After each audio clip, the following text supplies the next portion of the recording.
ඔබ දන්නවා මේ වෙලාවේ කරමින් සිටින ක්‍රියා ප්‍රකාශ කරන්න අපි ගන්නේ present continuous tense එක.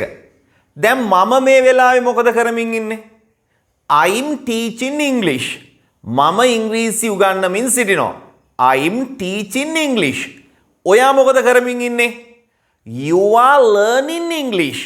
ඔයා ඉංග්‍රීසි ඉගෙන ගනිමින් සිටිනවා. I'm teaching English. You are learning English. මේ වෙලාවේ කරමින් සිටින ක්‍රියා ප්‍රකාශ කරනකොට අපේ present continuous tense භාවිත කරනවා. කාංචනා කේක් එකක් හදමින් සිටිනවා. Kanchana is making a cake. මේ වෙලාවේ කර සිටින නොයසේනම් කරමින් සිටින ක්‍රියා ප්‍රකාශ කරනකොට අපේ present continuous tense එක ගන්නෙ. අම්මා බත් උයමින් සිටිනවා. Mother is cooking rice.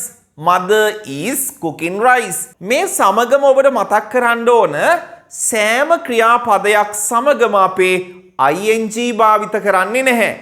ඒ කියන්නේ feelings සහ emotions. ඒ කියන්නේ හැඟීම් සහ දැනීම් සම්බන්ධයෙන් අදහස් ප්‍රකාශ කරන ක්‍රියාපද තියෙනවානේ.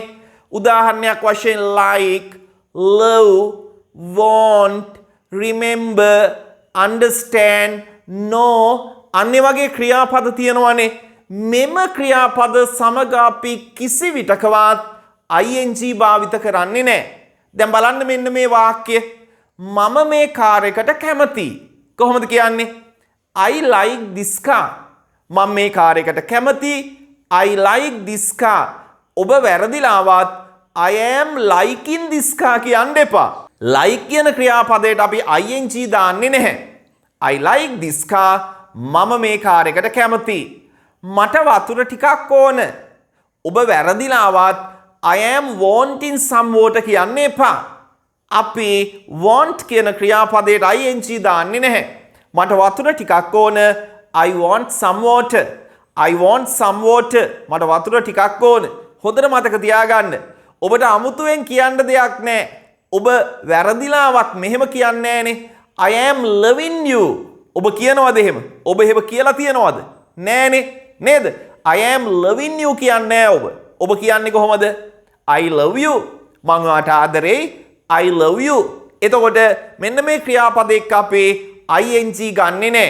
දැන් තව ගත්තොත් see, hear, understand මේවා එක්කත් අපි ing ගන්නෙ නැහැ. මට ඔයාව පේනවා. I see you. මට ඔයාව පේනවා. I see you. එහෙම නැත්නම් I can see you කියන්න පුළුවන්. මට ඔයාව පේනවා. I can see you. මට ඔයාව ඇහෙනවා. I hear you. මට ඔයාව ඇහෙනවා. I hear you. එහෙම නැත්නම් ඔබට I can hear you යනුවෙන් භාවිත කරන්න පුළුවන්. තේරුණා නේද? හරිම සරලයි. හොඳින් මතක තියාගන්න. ඒ වගේම මම කියවනේ understand කියන ක්‍රියාපදයට අපි ing දාන්නේ නැහැ. මට මේ తත්වය තේරෙනවා. I understand this situation. I understand මට තේරෙනවා this situation මේ తත්වය. I am understanding this situation කියන්න එපා. අපි එහෙම භාවිත කරන්නේ නැහැ. ඒ වගේම මතක තියාගන්න මෙන්න මේ ක්‍රියාපද එක්කත් අපේ ing භාවිත කරන්නේ නැහැ. believe විශ්වාස කරනවා. hope බලාපොරොත්තු වෙනවා. belong අයිති වෙනවා. මේ කාර් එක මට අයිති. this car belongs to me. අපි එහෙම තමයි කියන්නේ. ing දාන්නේ නැහැ. ඒතර ඔන්න දැන් ඔබට මතකයි නේද? ඉංග්‍රීසි භාෂාවේ ing භාවිත කරන්නේ නැති ක්‍රියාපද මේ මෙතනින් එහාට තව සෙට් එකක්ම තියෙනවා. මට අර මතක් වුණ ටික සහ අපි නිතරම භාවිත කරන ක්‍රියාපද ටික තමයි මම ඔබට මේ කීවේ. මෙතනින් එහාට ing භාවිත කරන්නේ නැති තවත් ක්‍රියාපද කිහිපයක් තියෙනවා. ගොඩක් නැහැ.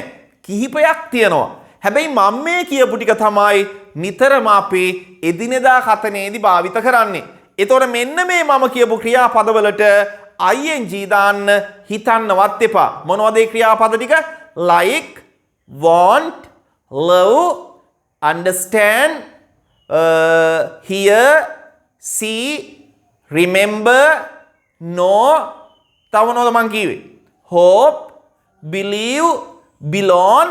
මෙන්න මේ ක්‍රියාපද ටිකට ing දාන්න හිතන්නවත් එපා. හොඳයි. ඒ ටික හොඳට ඔබ මතක තියාගන්න.